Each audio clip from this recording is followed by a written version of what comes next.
Se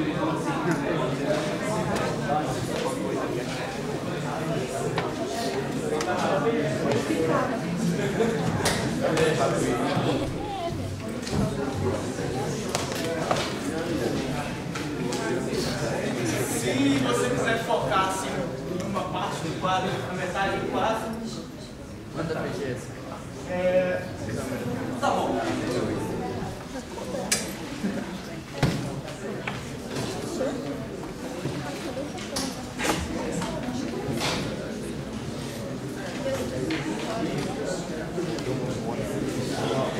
Vetor velocidade instantânea. Isso foi o que a gente falou na última aula. Então eu vou só relembrar rapidamente o que a gente falou de uma maneira bem holística mesmo, para a gente continuar o conteúdo. Bem, na última aula, a gente falou lá, olha, dado que a gente consegue definir uma posição no espaço, tá? R minúsculo, tá? T. Isso vai ser x de t na direção y, mais y de t na direção j, e caso seja em 3 dimensões, vai ter 1 mais z de t na direção k, tá ok? Por enquanto, eu vou desprezar a terceira dimensão, vamos trabalhar em 2 dimensões, vamos construir toda a teoria em 2 dimensões, e em 3 dimensões são uma generalização, depois a gente pode ir em cada caso, brincar, estudar vamos dizer assim, essa parte. Então, uma vez que a gente tem o vetor posição, tá? A gente pode definir, a gente mostrou na aula passada, o vetor velocidade média, ele vai ser R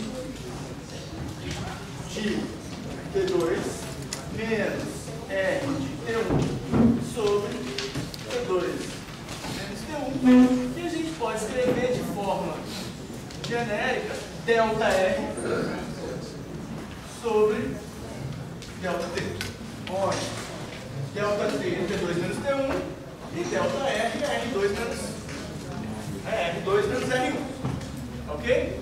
No limite de delta T tende a zero, certo? Então, a gente vai chamar que a velocidade instantânea ela é o limite de delta T tendendo a zero de delta R sobre delta T, que a gente vai representar a partir de agora R,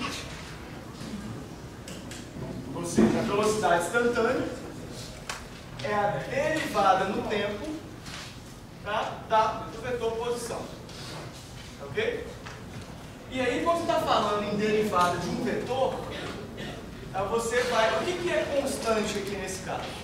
São os vetores unitários, I e J. Tá certo? Então, no fundo, quando vocês estiverem vendo esses vetores unitários, o que você tem? Você tem, olha, I, J está aqui, I está aqui, isso aqui é a direção X, isso aqui é a direção Y, eu tenho lá um vetor R que define a posição da partícula no espaço. Esses dois vetores são constantes, então eles não têm derivada deles, eles são constantes, a derivada deles no princípio seria zero. E isso aqui é o X de T, isso aqui é o Y de T, que é a posição da partícula naquele instante de tempo. Beleza. Então fez a derivada, então só para escrever de forma bem explícita, como vocês precisarem calcular, eu vou derivar esse vetor. Então, derivada desse cara vai ficar derivada de x de t na direção y, mais derivada de y de t na direção j. Faço cada uma das derivadas separadamente. E isso aqui você pode falar, olha, isso é o meu Vx de ti. Certo? Mais o meu VY dj. Ou seja, a derivada do x de t no tempo é exatamente o que eu vou chamar a componente x da velocidade, a derivada de y de t no tempo, que eu vou chamar de componente y da velocidade. Nesse caso, tem a componente z, a mesma coisa. Ok? Beleza. Isso foi o que a gente viu na aula passada, como um resumo fazer para o vetor R.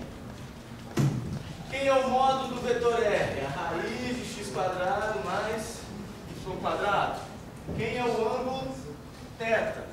O ângulo θ, ou melhor, vou escrever a tangente do ângulo θ, né? A gente sabe que o ângulo θ, só fazer o arco tangente, é razão de y sobre x.